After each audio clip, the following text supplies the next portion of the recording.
with the trig, we're only going to worry about between 0 and 360 degrees, or 0 and 2 pi. Most of this stuff will be easier to do with radians. 1 point per thing. So the first thing I gotta do is just the derivative, right? You can use your blue sheet on all this and your white sheet.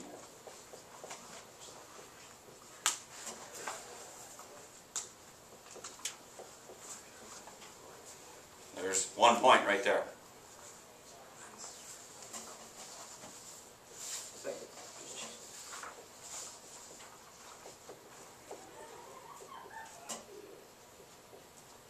Points. Then your range wouldn't just be, you give us the range, right? No. Or the domain? There's an easy one, yes. It's a sine and a cosine. Can you take the sine and cosine of any angle between 0 and 360 or any angle in general? Yeah. Answer is yes. So if it was a tangent, of which you're not going to have, you'd have some issues because it blows up in certain angles, so you couldn't use them. But for these, what we're going to do, there's almost a gimme. Yes. Don't tell Throckmorton that there's something I said as always. And then you give us another 2 points with all reals. For what? Yeah. Well, yeah, the other thing that comes off of the domain, then, if the domain is all reals, then there's a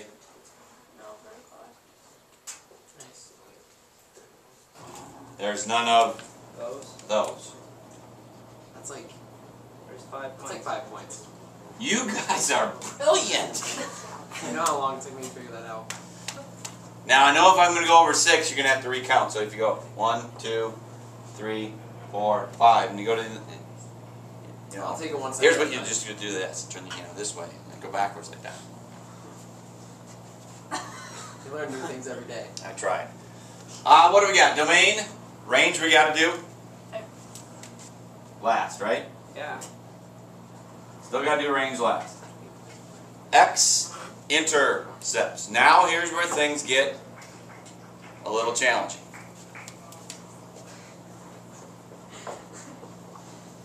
I have to take this guy and Set it equal to 0.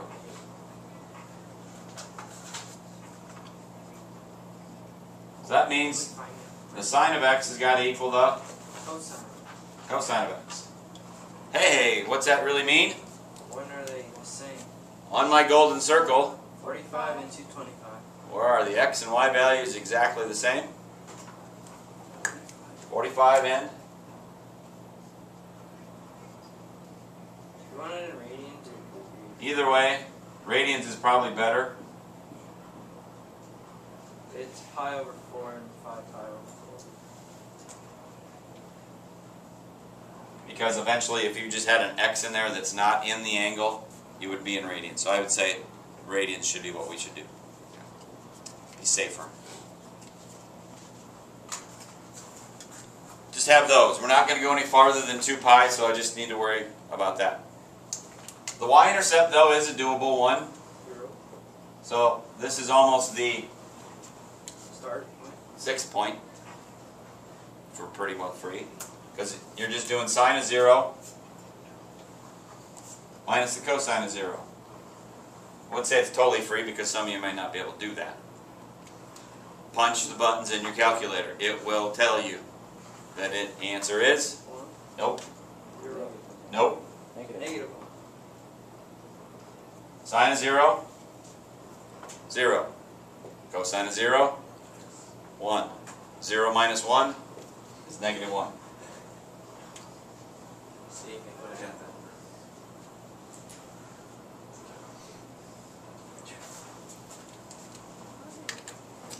That's journey. Journey? Don't stop.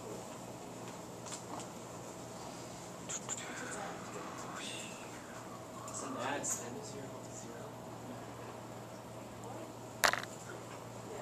Then what do we got on the list? X-intercepts, y-intercepts, vertical, horizontal.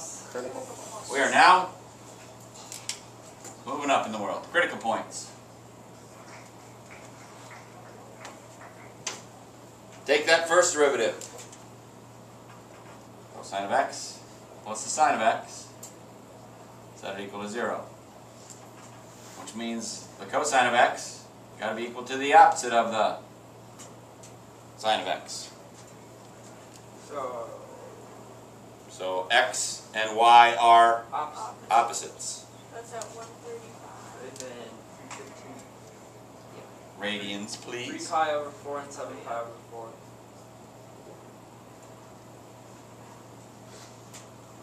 Those are my CPs.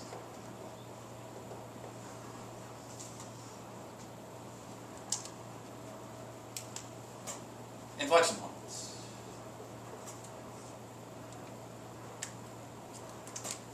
Take your second derivative. Negative sine of x plus cosine of x. Is that equal to 0?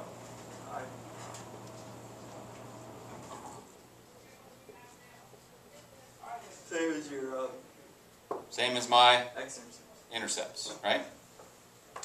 So, pi over 4 and 5 pi over 4.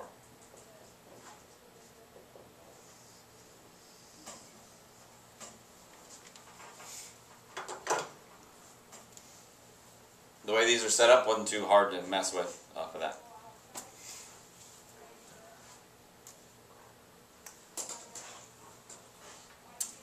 What's next? IPC, or charge decrease. Critical points. 3 pi over 4 and 7 pi over 4.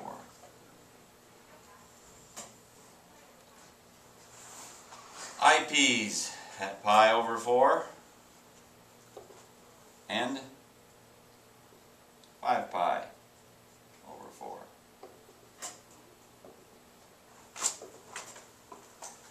Hey, this isn't looking too bad. This is not a fractional exponent, so everybody acts normally. So how do I determine this? Plug in your CPs to your derivative, or your second derivative. This has to go in to there. Now, you shouldn't need a calculator for this because you already have your gold sheet, right? Yeah. So you need the opposite of the sine of 3 pi over 4 plus the cosine of 3 pi over 4. This is the second derivative at 3 pi over 4.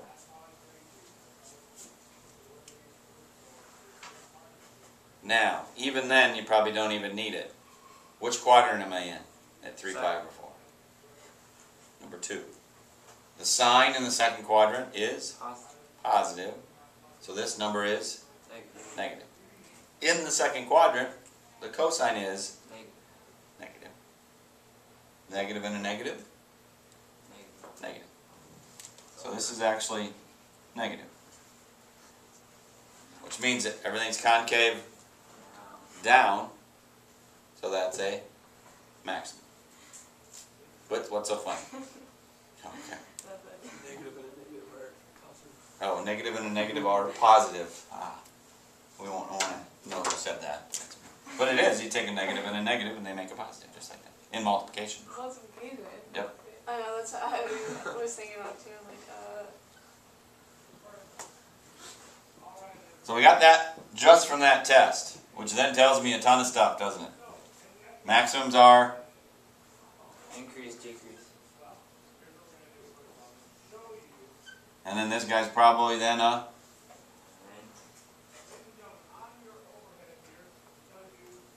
mins are up, down,